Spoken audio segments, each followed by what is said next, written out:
Hi, I'm Li-Lian from Cinema 5D, and today we'll be talking about slow motion and how to get your settings right when shooting in this mode.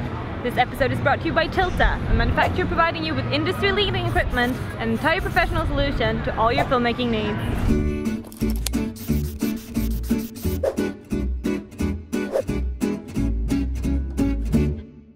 I'm sure we can all agree on that slow motion is a wonderful technique that can enhance your production value. Life is beautiful in slow motion, as long as you don't overdo it. In the past, most digital consumer and professional cameras weren't able to record in the higher frame rates that you need for slow motion. And if they were, it was in such a low resolution that the quality was nothing to write home about. But recently, with the advance in technology and growing competition, companies have started to include the ability to record in higher frame rates in an adequate quality, even for modestly priced smartphones and cameras.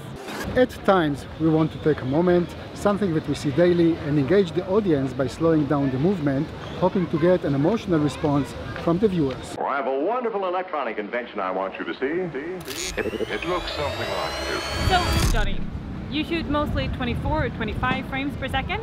Can that be enough? Unfortunately, shooting in 24 or 25 frames per second is not enough. If I take 1 second from my video and slow it down to, let's say, 2 seconds, I won't have enough frames to fill up those 2 seconds, and the outcome will be very choppy movement. 1, 2, 3, listen. So we need more than 24 or 25 frames per second. But how much do we actually need? And what should we look for in a camera in order to be able to shoot that way? When looking to buy a camera, I'll check the maximum frame rate that the camera can shoot at and at what resolution.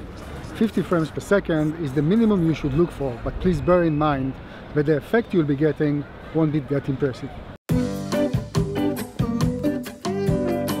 So if 50 frames per second isn't enough also, what can we do in order to create the slow motion effect? Well, there is the cheap way.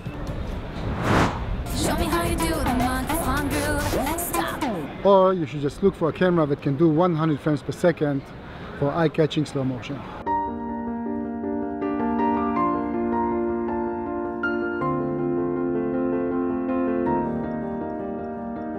But even a smartphone can do 240 frames per second, so why wouldn't you just use your phone?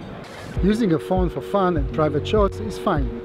But for you to use it professionally, you will need to be able to have more control on your settings and have the ability to record in high resolution. The other important setting you need to pay attention to is your shutter speed. This is the actual duration of time each frame is exposed to the light. So your shutter speed and your frame rate are interconnected, even though they may be two very different things to your image. The basic rule to keep the movements in your shot look filmic is that your shutter speed should be set to twice the number of your frame rate. If your frame rate is set to 25, your shutter is traditionally set to 50. And if your frame rate is 100, your shutter should be 200. But be aware, by raising the shutter speed, you will get less light. This may not be a problem outside, but when shooting indoors, you will simply get a darker image. So let's just use more lights. That sounds very logical. The thing is that if you're using existing light, you might run into flickering image.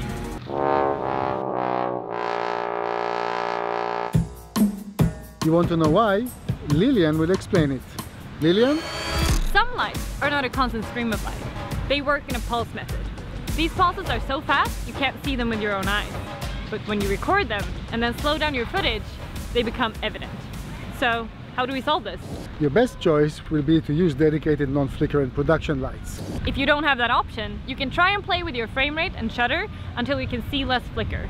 But depending on what lights you're facing, this might not always work. As a last resort, you can try and remove the flicker in post-production, but your editor will hate you.